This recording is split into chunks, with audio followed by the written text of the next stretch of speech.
Мат, Ширек мат, Тілек маттың Гүреңов деген бала. Гүрен деген қырғызды ат жоқ өзүчө.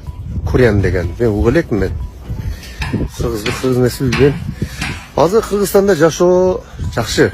Мен дүйнөнү айланып чыккан адаммын. Эгер жакын араб өлкөлөрүндө Дубайда болдум. Жашоо өтө татаал оор экен. $460 айлык алат экен. Любой жумушу көбүнчө элечи. Бангладеш, Пакистан, Индиядан келгендер иштешет экен.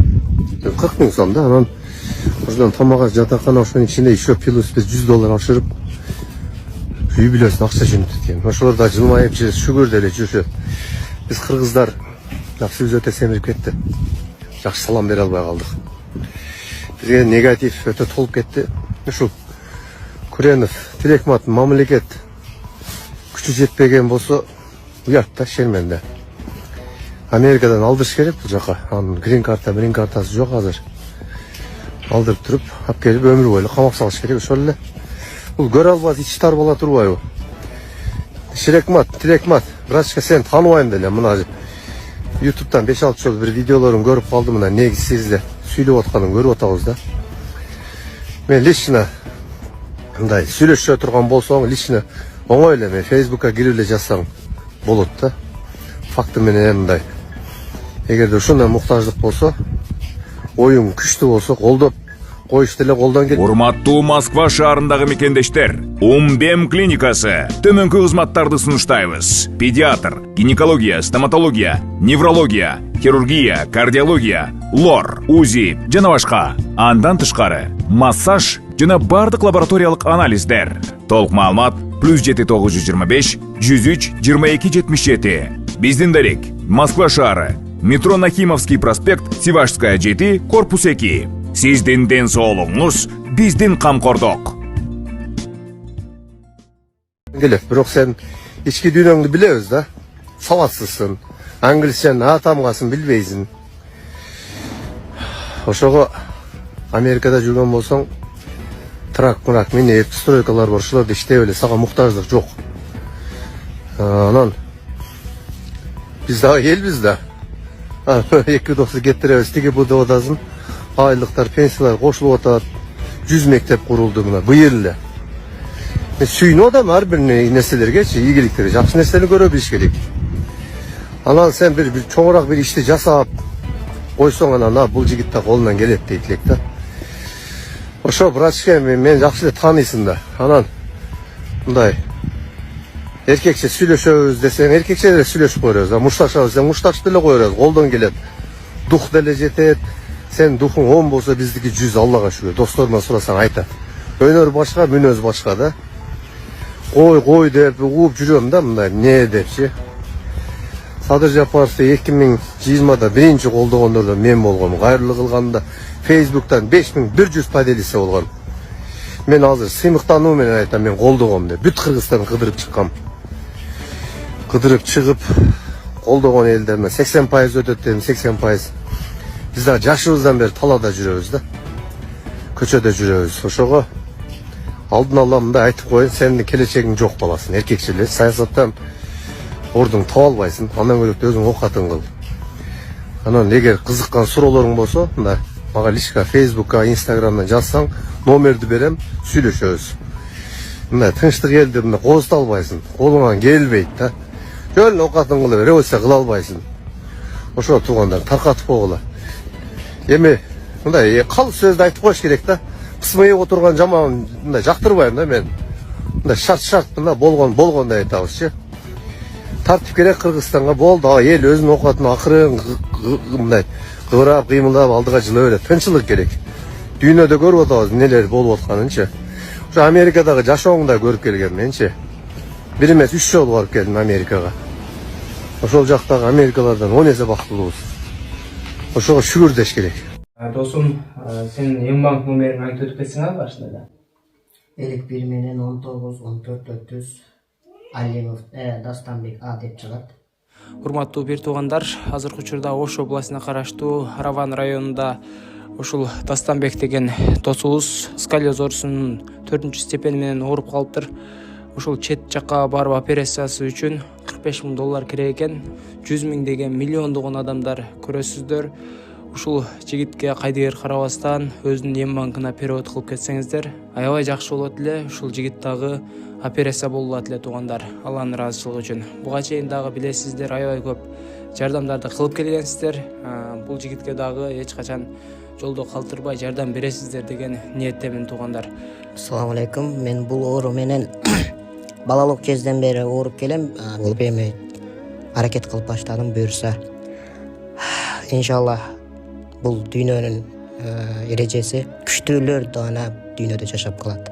Түндө жатканымда артыларым ошо позвоночник ийилген жерлер батат, анан чалка жатып калганда ошондой болуп ооруп калат. Анан санчка туруп ал жериме бер жериме, анан бул жан баштап жатсам ошо алдымдагы сөөгүм кайрадан алдына чыгып дем алышым кыйындатат да.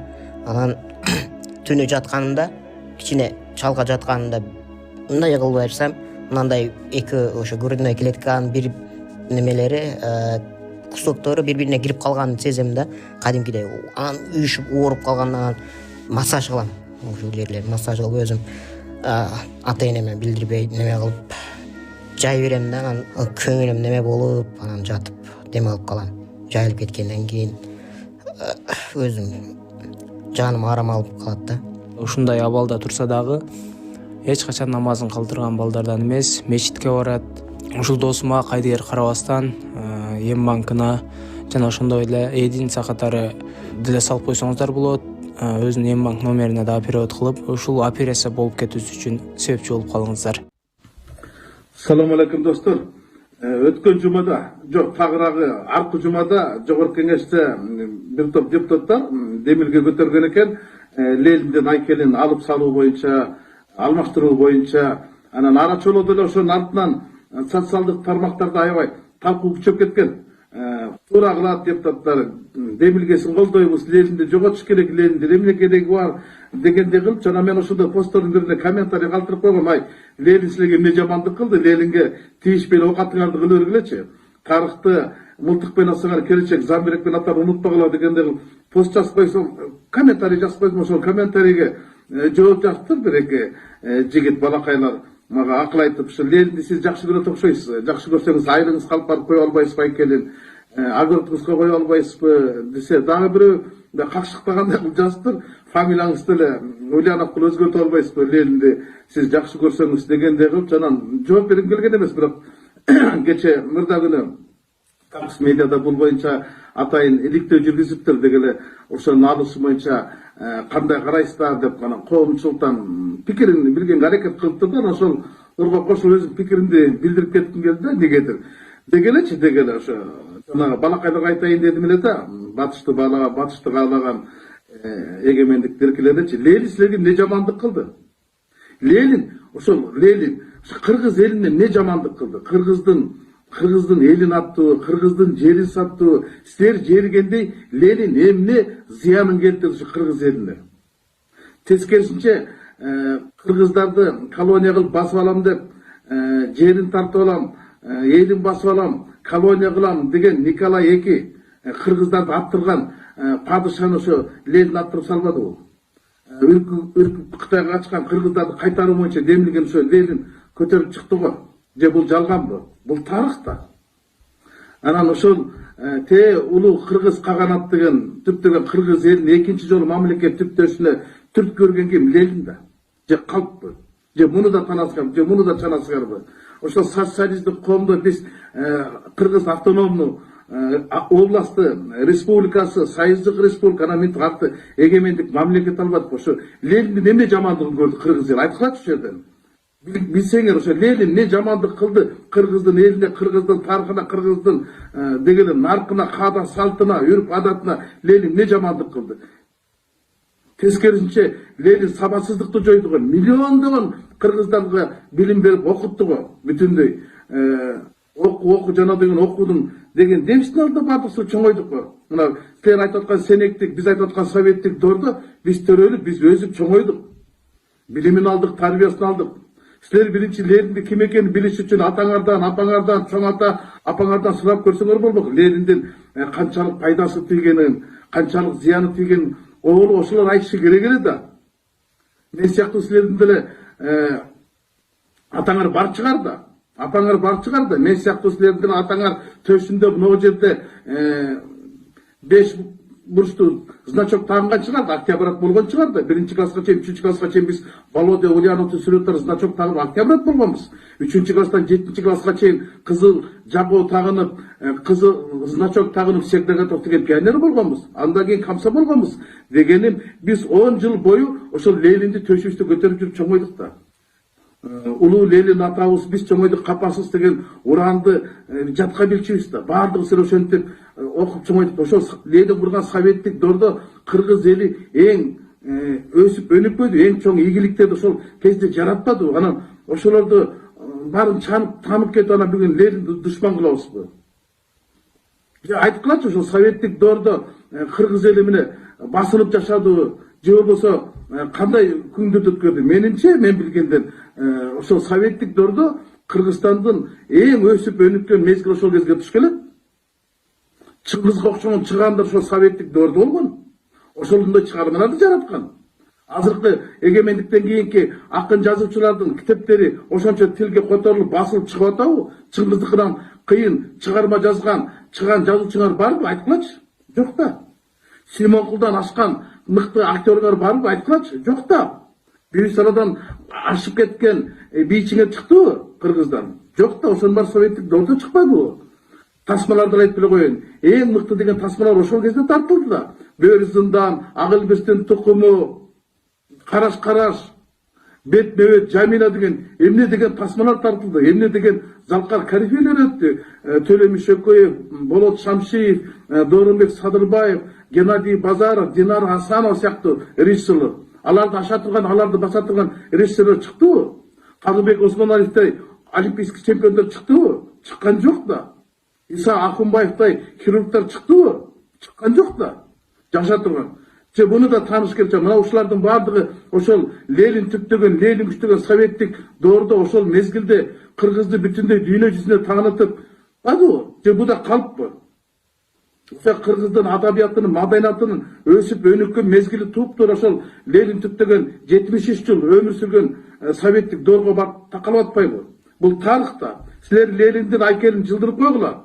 Бирок Ленинди биздин жүрөгүбүздөн жылдыра албайсыңар да. Биздин жүрөгүбүздөн жылдырып көмүп салган күндө дагы тарыхты көмүп сала албайсыңар да. Бул дагы чындык да. Ушу Ленинге тийишпей эле жашай берсек болбойбу? Мен ушуга түшүнбөйм. Эмне үчүн депутаттар ушул демилген көтөрүп калды? Мен дагы түшүнгүм келбейт. Айтар элем, урматтуу депутаттар, силердин араңарда деле октябрат пионер комсомол болдуңар да, Лениндин орсияты менен чоңойдуңар да, анан ушу калыс сөзүңөрдү айтып койгула да, ушу Лениндин темасынан башкасына кыла бербейт. Эми баарыбыз эле жакшы билебиз го, ал кезде биздин эки атабыз бар болчу да, Манас ата, Ленин ата, туурабы? Ошол эки атабыз эки аянтта турат. Ошол эки атабыздан башкасын кыла берсек болбойбу же? Эмне аларды алмаштырыш керекпи? Туун алмаштыргандай. Манас ата Алатау аянтта турсун, Ленин ата эски аянтта турсун. Ушундай эстерди дегенде империяны куруп, канча деген сабатсыздыкты жоюп, мамлекет түптөгөн Ленинден бир 6 метр квадрат жерди аяп калдыкпы? Анан Турдакыр Усубалиевдин айкелин коюп атпайсыңарбы? Ай, туугандар, Турдакыр Усубалиев тирүү болгондо ошол кишиге обол ушул сөздү демилген айта турган болсоңорчу, ашата сөкмөк. Ай, жөн эле койгула деп, анткени ал киши өмүр бою ошол коммунисттик партиянын мүчөсү болуп өттү да. Өмүр бою коммунисттик партиясынын мүчөсү болуп, ошо Лениндин түптөгөн коммунисттик партиянын биринчи катчысы Кыргызстан 24 жыл Кыргызстанды башкарды да. Өлгөнчө ошо партиянын мүчөсү болуп өлбөдү. Анан ал киши макул болмок эмес да. Ал киши эски аянттан жаңы аянттан эски аянтка көчүргөндө каршы болгон. Анан аны алып салсаң абдан каршы болмок. Ашата сөкмөк да силерди. Эми ушул Лениндин айкелинен тийишпей эле башка мыйзамдарды карай берсек болгончу. Эми анын дагы өзгөртүүсүнүн эмне кажети бар? Ошо Турдакыр Усубалиев өзү каршы болмоктон ал киши 4 Ленин орден алган, төшүндө ушул биринчи рядта тагып жүрчү Ленин орден көтөрүп жүрдү. Партиясында жүгүн көтөрүп жүрдү, орденде көтөрүп жүрдү. Анан ошо таң калам, ушу Ленинге эмнеге асып калдыңар? Азыркы Кыргызстанды кыймылдатып жаткан, кыргыз мамлекетин башкарып жаткан президентибиз деле, мамлекеттик катчыбыз деле, министрлер бардыгы деги эле бийликтин башында турган 90% адамдар ошо Лениндин түптөгөн советтик доордун кулундары, ошонун муундары. Алар деле өздөрүнүн сөздөрүндө айтышы керек ошо Ленинге тийишпеле койгулачы депчи. Рахмат деди Эдил Жолдубаевичке Байсалов айтыптыр. Ал мен ойлойм ошол өкмөттүн позициясы ушундай эле болуш керек депчи. Президенттин пресс катчысы дагы айтканын эшитип калдым. Андай болсо ал туура. Анткени бардыгыбыз ошол доордун адамдарыбыздар. Анан биз тарыхты мындай тарыхты тазалабай, тарыхты жазалабай эле өзүбүздүн арыкты тазалап кете бербейлиби? Болгону ушул сөздү айткым келди. Урматтуу достор, ошо Лениндин элге, кыргыз элине эбегейсиз эмгеги болгонун, аны бүгүн жериштин кереги жок экенин, аны алмаштырыштын да кереги жок экенин, эми Лениндин болгон бир айкели калыптыр, анан кийин теге тоолордо Лениндин чокусу бар. Пик Ленин деп коет. Эми аны андыра алмаштырыш мүмкүн эмес болуш керек. Анан айрым көчөлөрдө калды ошо айкелине тийишпеле коебузчу. Ошо бул деле баарыңар жакшы сезип билип турасыңар. Орус кыргыз достугунун белгиси да ушул Лениндин айкели да. Анан чагым салып бир нерсени билиндирип албайлы. Ошон үчүн Лениндин айкелине тийишпейли, арабызды кылдыратып алдын көздөй кете берели деген тилегимди айткым келди. Ошо жанагы Ленинди билбеген, Ленинди тилдеген менин иничектерим катуу сөз айткан экен. Ошолорго жооп беретин айтайын деп бир аз ачуу калтырып коюн окшойт. Ушуну айткым келди, урматтуу достор. Рахмат.